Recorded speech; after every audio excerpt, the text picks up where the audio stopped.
ጤና ይስጥልን ውድ ኢትዮ ከረንት የዩቲዩብ ገጽ ተከታዮችና አድማጮች እንደምን አላችሁ? ለዕለቱ የተመራሩትን አርዕስተ ዜና ወደ እናንተ ይዘን ቀርበናል። የአሜሪካው ፕሬዝዳንት ትራምፕ በዋይት ሃውስ የምግብ አዳራሽ ስር ግዙፍ ወታደራዊ ግንባታ እየተካሄደ መሆኑን ገለጹ። የአሜሪካው ፕሬዝዳንት ዶናልድ ትራምፕ በሀገሪቱ ጦር በዋይት ሃውስ የግብዣ አዳራሽ ላይ ግዙፍ ወታደራዊ ኮምፕሌክስ እየተገነባ መሆኑን አስታውቀዋል። ፕሬዝዳንቱ ይህን የተናገሩት ኤር ፎርስ ዋን አውሮፕላን ውስጥ ለጋዜጠኞች በሰጡት መግለጫ ነው። በዚህም ጉዳይ ዜና ጥንቅራችን አካተናል። ሳውዲ ውስጥ የሚገኙ የአሜሪካ ወታደራዊ አውሮፕላን በኢራን ጥቃት ከፍተኛ ጉዳት እንደደረሰባቸው ቢቢሲ አረጋገጠ። ይሄ የተረጋገጠው መረጃ እንደሚያሳየው ከሆነ የአሜሪካ ወታደራዊ እዝና የቁጥጥር አውሮፕላን በሳውዲ አረቢያ የሚገኘው አየር ኃይል ሰፈር ውስጥ ኢራን በተፈጸመ ጥቃት ተመትቶ ከፍተኛ ጉዳት ደርሶበታል። በዚህም ጉዳይ ዜና ጥንቅራችን አካተናል። በመካከለኛው ምስራቅ እየተካሄደ ያለው ጦርነት አጫጭርም መረጃ ይዘናል። እነዚህ መረጃዎች ምንድናቸው የሚለውንም የዜና ጥንቅራችን አካተናል። በሌላኛው የዓለም ክፍል ያለው ጦርነት እነዚህ እኛ ጋር የሚያሳድረው ተጽዕኖ ከባድ መሆኑን እንረዳለን። ለዚህ ነው አስቀድመን ዝግጅት ለመሆን እርምጃ ወስደናል የአውስትራሊያው ጠቅላይ ሚኒስተር። መካከለኛው ምስራቅ ጦርነት ምክንያት የነዳጅ ዋጋ ከፍተኛ ሁኔታ መጨመሩን ተከትሎ የአውስትራሊያ መንግስት የቤንዚንና የናፍጣ ታክስን በግማሽ እንደሚቀንስ አስታውቀዋል። በዚህም ጉዳይ የዜና ጥንቅራችን አካተናል። እነዚህን የመሳሰሉ አርዕስተ ዜና ወደ እናንተ ይዘን ቀርበናል። ቤተሰብ ለመሆን ላይክ፣ ሼር፣ ሰብስክራይብ ማድረግውን እንዳይረሱ። ወደ መጀመሪያ ዜና ጥንቅራችን ስናልፍ በቢቢሲ የተረጋገጡ መረጃ እንደሚያሳየው ከሆነ የአሜሪካ ወታደራዊ የእዝና ቁጥጥር አውሮፕላን በሳውዲ አረቢያ የሚገኘው የአየር ኃይል ሰፈር ውስጥ በኢራን በተፈጸመ ጥቃት ተመትቶ ከፍተኛ ጉዳት ደርሶበታል።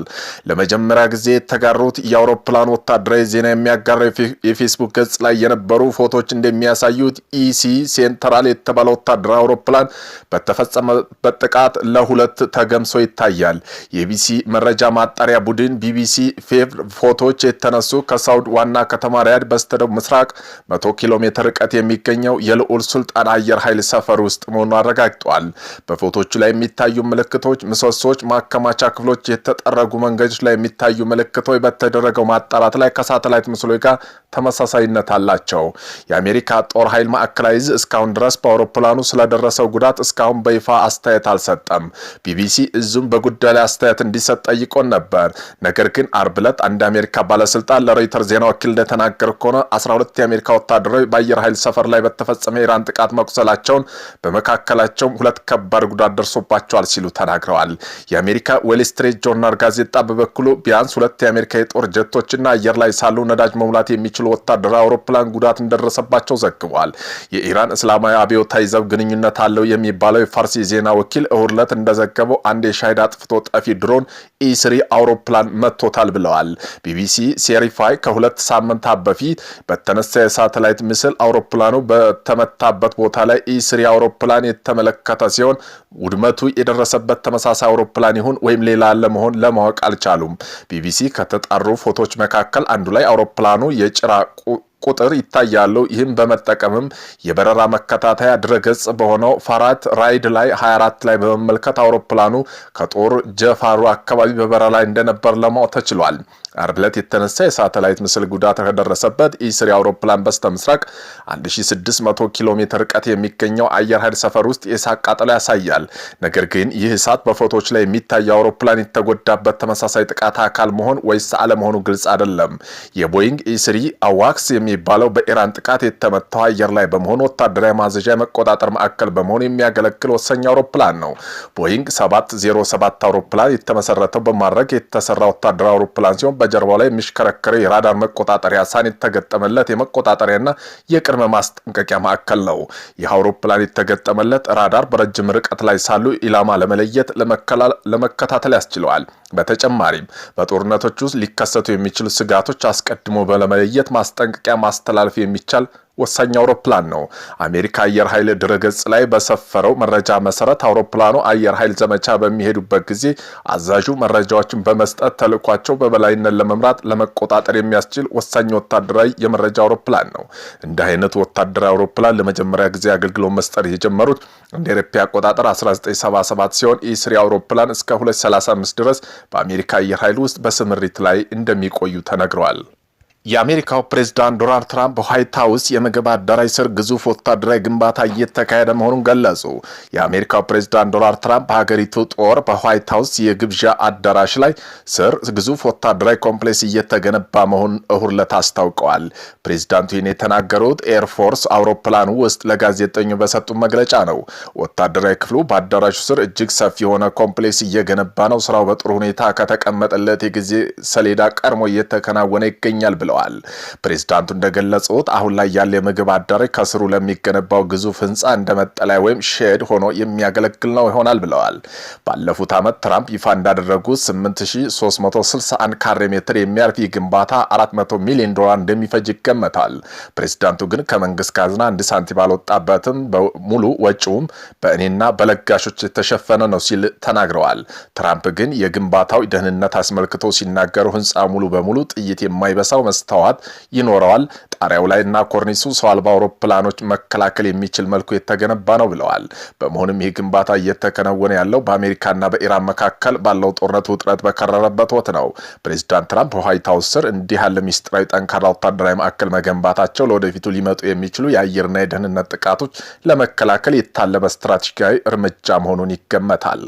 በመካከለኛው ምስራቅ ስለተፈጠረው አጫጭር መረጃ እንንገራችሁ። ትራምፕ ዩናይትድ ስቴትስ በሆርሙዝ ባህር ዳርቻ ላይ ኢራን ክፍያ ለማስከፈል ማንኛውም እንቅስቃሴ ከጀመረች ሰርጡን እንዘጋዋለን ሲሉ ዛቱ። በ2 ደቂቃ ውስጥ መዝጋት እንችላለን፣ ጭንቅላት ቀና አድርገህ እስክትመለስ ስርጡ ይዘጋል ብለዋል። የሳውዲ አረቢያ መከላከያ ሚኒስቴር ወደ ምስራቅ የሀገሪቱ ግዛት የተወነጨፉ 5 ባላስቲክ ሚሳይሎች ማግኘቱን አስታውቋል። በኢራን ውስጥ ዛሬ ትልቅ ቀን ነው። በዓለም ላይ እጅግ በጣም ጥሩና ጉዳይ በሆነ ታላቅ ኃይላችን ለረጅም ጊዜ ሲፈልጉ የነበሩ ኢላማ ወርመዋል ሲሉ ትራምፕ በኢራን የአሜሪካ ጦር ያደረሰውን ጥቃት አስመልክቶ አጭር መግለጫ ወጥተዋል። ኢራን በደቡብ እስራኤል ኢንዱስትሪ ዞን ላይ በፈጸመችው ጥቃት በኬሚካል ፋብሪካ ላይ እሳት በማስነሳት አደገኛ ንጥረ ነገር እንዳያፈተልክ በማድረግ በአጭር ጊዜ ድንጋጤ ፈጥሯል ብለዋል። ኢራን በኩዌት በፈጸመችው ጥቃት የአየርና የኃይልና የጨዋማ ውሃ ማምረቻ ጣቢያ ላይ በደረሰው ጉዳት አንድ ህንዳዊ ሰራተኛ መገደሉን ተሰምተዋል። ኩዌት ሰው አልባ አውሮፕላንና ሚሳኤሎች በመጥለፍ ላይ መሆኗ ተገልጿል። የእስራኤል ወታደር ኃይል ዛሬ ሰኞ ማለዳ የኢራን መንግስት መሰረተ ልማቶች በቴህራን በኩል እያጠቃ ነው ሲል አስታውቋል። የአውስትራሊያው ጠቅላይ ሚኒስትር አንቶኒ አልባኔዝ አሜሪካና እስራኤል በኢራን ላይ በከፈቱት ጦርነት ምክንያት መንግስታቸው በነዳጅና ናፍጣ ላይ የሚጣለውን ቀረጥ በማንሳት ያለውን የአረቦች ችግርና ከፍተኛ ወጪ ለማገዝ እየሰራ ነው ብለዋል። ሂዝቦላ በእስራኤል ምዕራባዊ ገሊላ ግዛት ሾሚራ ሰፈር ላይ ዛሬ ማለዳ የሰው አልባ አውሮፕላን ጥቃት ማድረሱን አስታውቋል። የእስራኤሉ ጠቅላይ ሚኒስትር ቤንጃሚን ኔታንያሁ ወታደሮች በደቡብ ሊባኖስ ተጨማሪ ግዛት እንዲይዙ ማዘዛቸው ተነግሯል። በሌላኛው የዓለም ክፍል ውስጥ ጦርነት እዚህ እኛ ጋር የሚያሳድረው ተጽዕኖ ከባድ መሆኑን እንረዳለን ሲሉ ለዚህ ነው አስቀድመን ዝግጅት ለመሆን እርምጃ ወስደነው ሲሉ የአውስትራሊያው ጠቅላይ ሚኒስትር ገለጹ። መካከለኛው ምስራቅ ጦርነት ምክንያት የነዳጅ ዋጋ ከፍተኛ ሁኔታ መጨመሩን ተከትሎ የአውስትራሊያ መንግስት የቤንዚንና ናፍጣ ታክሲ በግማሽ እንደሚቀንስ አስታውቋል። የሀገሪቱ ጠቅላይ ሚኒስትር አንቶኒ አልቤዝ ጦርነቱ የተለያዩ አቅጣጫ መባባሱ ምክንያት ዓለም አቀፍ የነዳጅ ዋጋ ላለፉት 2 ሳምንት በአንድ በርሜል $116 በላይ ማሻቀቡን ገልጸዋል። ተግባራዊ እንዲደረግ የተወሰነው ታክስ ቅነሳ እንደ አውሮፓ አቆጣጠር ከሚያዝያ 1 እስከ ሰኔ 30 የሚቆይ ሲሆን ይህ ኤነርጂ ዋጋው መናር የሚያስከትለው የኢኮኖሚ ጫና ለመቀነስ የታለመ መሆኑን ጠቁመዋል። ውሳኔውን ተከትሎ የ1 ሊትር ቤንዚን ዋጋ በ26.3 የአውስትራሊያ ሳንቲም ወይም $0.18 የሚቀንስ ሲሆን ባለ 65 ሊትር ሰልባቲዮ ያለው ተሽከርካሪ ያላቸው ባለቤቶች እያንዳንዱ ቅጂ እስከ $19 ወይም $13 እንዲቆጥቡ ያስችላቸዋል። ከዚህ በተጨማሪም ከባድ ተሽከርካሪ ላይ የሚጣለው መንገድ ጥገናና መሰረተ ልማት ማስፋፊያ ክፍያ ለ3 ወራት ታግዷል። ጠቅላይ ሚኒስትሩ ሌላኛ የዓለም ክፍል ያለው ጦርነት እንዲህኛ ጋር የሚያሳድረው ተጽዕኖ ከባድ መሆኑን እንረዳለን። ለዚህ ነው አስቀድመን ዝግጅት ለመሆን እርምጃ ወሰድነው ብለዋል። አውስትራሊያ የድንጋይ ከሰልና የተፈጥሮ ጋዝ ላኪ ብትሆንም ለተሽከርካሪ የሚሆን የተጣራ ነዳጅ ግን 80% የሚሆነው ከውጭ ታስገባለች። እንደ ሀገሪቱ የገበያ ተቆጣጣሪ ተቋም መረጃ እንደ አውሮፓ አቆጣጠር መጋቢት 25 ባለው 1 ሳንቲም ውስጥ ብቻ በዋና ዋና የአውስትራሊያ ከተሞች የናፍጣ ዋጋ በ10%፣ የቤንዚን ደግሞ 8% ጨምረዋል። የአውስትራሊያ ኢኮኖሚ በናፍጣ የተመሰረተ በመሆኑ አብዛኛው ምግብ አገልግሎት የሚጓጓዘው በናፍጣ የሚሰሩ ከባድ ተሽከርካሪ መሆኑ ይታወቃል።